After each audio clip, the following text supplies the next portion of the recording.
Pada tanggal 30 November tahun 2009, mahasiswa psikologi sedang melaksanakan perkuliahan di gedung C, lokal 14 lantai 2. Nancy, salah satu mahasiswi yang ada di ruangan tersebut, tiba-tiba bangunan tersebut bergetar hebat. Dengan kekuatan 7,6 skala Richter, mahasiswa mulai panik. Banyak yang berinisiatif untuk keluar dari gedung. Tiba-tiba kaca di dekat tangga turun ke lantai 1 pecah, dan mengenai mahasiswa yang ada di dekatnya. Ada beberapa mahasiswa yang terluka, bahkan ada juga yang pingsan, sehingga harus dilarikan ke rumah sakit yang ada di dekat kampus. Nancy salah satu mahasiswi yang belum sadarkan diri, karena dokter masih menangani operasi pada bagian mata yang terkena pecahan kaca. Nancy secara tidak sengaja dapat berpindah tempat ke dunia masa lampau.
Nancy sangat senang atas ilmu yang ia dapatkan dari tabib agung, sehingga tidak terasa hari mulai gelap. Mereka pun kembali ke pendopo. Sebelum tidur, tabib agung memberikan 2 buah pil tingkat rendah kualitas 2, yaitu pil pengering luka dan pil kecerdasan, yang harus Nancy minum. Akan tetapi, Nancy hanya minum pil kecerdasan, karena mata Nancy sudah sembuh ketika pertama kali ia bangun dari tidurnya. Esok paginya, Nancy pergi jalan keluar untuk menghirup udara segar, dengan ditemani pelayan wanita. Matahari mulai terik, Nancy memegangi perutnya. Pelayan pun langsung memahami keinginan Nancy. "Nona, mari saya antar ke pendopo. Akan saya siapkan makan siang untuk Anda," kata pelayan tersebut. Anehnya, Nancy mengerti apa yang diucapkan pelayan wanita tersebut. Apakah ini efek dari obat yang diberikan tabib agung? Pikirnya dalam hati. Sebelum sampai ke pendopo, Nancy berhenti di depan ruang alkemis. Tabib junior baru selesai meramu obat. Terkejut dengan kedatangan Nancy. "Maafkan hamba tabib, hamba tidak dapat mengendalikan nona ini," kata pelayan.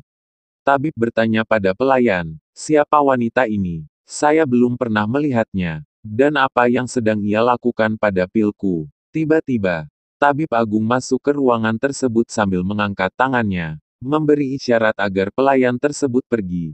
Pelayan wanita tersebut langsung meninggalkan ruangan alkemis. "Dia adalah cucuku, baru datang dari tempat jauh, sedang mendalami ilmu pengobatan. Tapi sayangnya, ia mendapatkan musibah sebelum sampai kemari, dan ia dalam perawatanku," jawab tabib agung.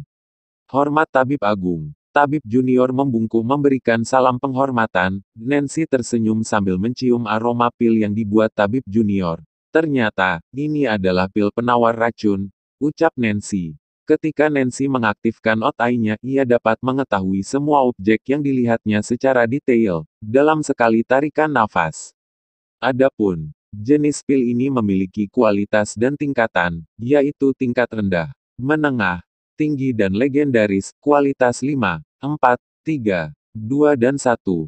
Tabib junior terkejut. Dari mana wanita ini tahu kalau pil yang saya buat adalah pil penawar racun? Gumamnya dalam hati. Pil penawar racun ini dapat menyembuhkan hampir semua jenis racun biasa, oleh karena itu, pil ini digolongkan dalam kualitas 4 tingkat rendah. Kemudian Nancy menyebutkan bahan-bahan yang digunakan tabib junior tersebut dalam pembuatan pil penawar racun. Tabib agung memuji kemampuan Nancy. Sebenarnya tabib agung juga terkejut. Akan tetapi ia dapat menyembunyikannya. Nona muda sangat tepat. Dalam sekali lihat Nona dapat menjabarkannya secara detail. Nancy mengembalikan obat tersebut. "Tabib junior sangat hebat bisa membuat pil penawar racun," kata Nancy. "Lain kali ajarkan saya cara meramu pil." Tabib tersebut semakin heran atas permintaan Nancy. "Baik Nona muda, lain kali kita meramu pil jenis lainnya." Tabib agung memanggil pelayan wanita agar menuntun Nancy keluar ruangan untuk makan siang. Sore harinya, Nancy berbincang-bincang mengenai alkemis dengan tabib agung hingga larut malam. Karena sangat antusias Nancy di bidang alkemis, tetua pun juga sangat bersemangat dan mendukungnya. "Nona muda, ini adalah buku alkemis tingkat dasar, yang saya tulis sendiri selama saya menjadi alkemis, berisi berbagai jenis tanaman obat tingkat rendah, yang ada di benua Yilin ini. Bacalah jika matamu sudah sembuh, dan datanglah padaku jika ada hal lainnya."